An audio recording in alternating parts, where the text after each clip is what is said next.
Önce bir şekillerimizi teşekkürüz arttı. Gerçekten de gençlerle camimiz ihya oldu. Değerli bilgiler. Küçük çocuklarla camimiz ihya oldu. Allahümme salli ve sellim ala seyyidina Muhammed ve ala seyyidina Muhammed.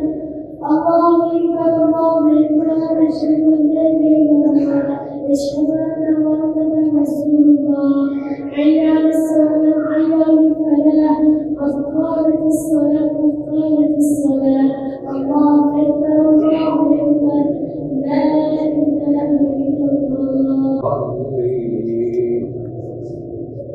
Bismillahirrahmanirrahim.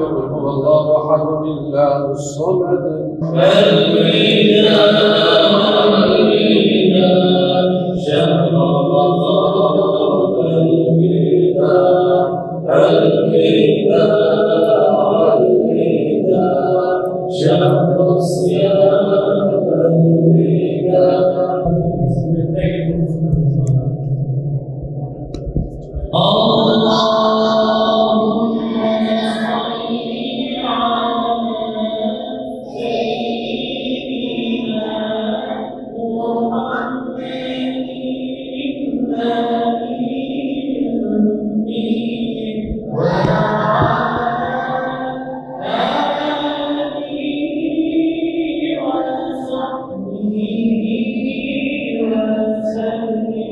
Ee, 12 yaşındayım. Yani genel olarak bizim yine duyduğumuz sevinç ayrı bir sevinçti. Çünkü genel olarak yılda bir gelen bir Ramazan sevinci ve ki bu genel olarak her zaman gelen bir sevinç değil.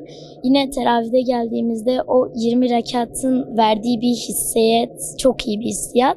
En azından insanı rahatlatan, tüm dertlerden kurtaran bir hissiyat. Her zamanki gibi hani geldik, rekatlarımızı kıldık, namazımızı kıldık. Sadece bir sınav haftaları gelemedik. Onlarca her gün buradaydık zaten. Her gün babamla geldim. Bazen babam olmadığında tek geldim. Yani yine de geldim. Çocukları olarak en azından teraviye gitsinler, asla aksatmasınlar. Çünkü eğer bu sefer aksatırlarsa seneye yine aksatırlar. Böyle böyle gider ve daha kılamazlar. Her çocuk camiye gelmeli çünkü camiye gelen her çocuk vatanına faydalı olacak. Siirtliyim, 10 yaşındayım. Mayıs'ın 9'unda 11 yaşıma gireceğim Allah'ın izniyle. Teravih namazı çok güzel geçti. Ramazan bambaşkaydı. Teravih namazının bitmesini hiç istemiyordum. Vitir namazlarımı, teravih namazımı kıldıktan sonra bana bir mutluluk geliyordu ve bir an önce diğer günün gelip yine teravih namazını kılmayı istiyordum. Babamın şu anda bu saatte işi olduğu için teravih namazına fazla gelemiyordu işinden dolayı. Ama farz namazlarını da o da aksatmıyordu. Elinden geldiğince namazlarını da kılıyordu. Ben de bu camide Muhammed hocamızla geliyordum yanına. Salavat getiriyordum onunla. Kur'an okuyordum. Mukabeleye de katılıyordum. Yani teravih namazına gelsinler. Hem hayır hem çok güzel. Gerçekten de bambaşka bir şey. Herkese çok mutluluk veriyor. Yani katılsınlar. Ben seviyorum. Çok seviyorum. Cami çok güzel. 11 yaşındayım. Allah'ın izniyle bu sene Eylül'ün 5'inde 12 yaşıma basacağım. Yani 30 gün olmasa da olabildiğince gelmeye çalıştım babamla birlikte. Şu ana kadar 15 taneye yakın cami gezdik. Her cami de birbirinden güzeldi. Teravih insana bir mutluluk katıyor. Özellikle de bu cami. Bu caminin havası bir ayrı. Muhammed hocamızla birlikte çok güzel bir teravih kıldık. Çok güzel bir his. Böyle heyecanlanıyorsunuz. Allah'la daha yakın oluyorsunuz camilerde. Özellikle ön saflara geçince çocuklar böyle bir hızlanır. Böyle kalp atışları hızlanır. Daha böyle bir heyecanlanır. İmama, müezzine daha yakın oldukları için. Bende de o hissi var mesela.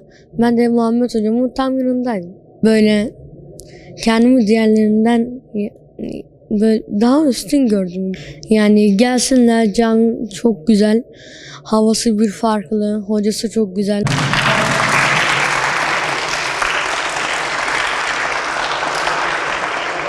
Muhammed hocamıza size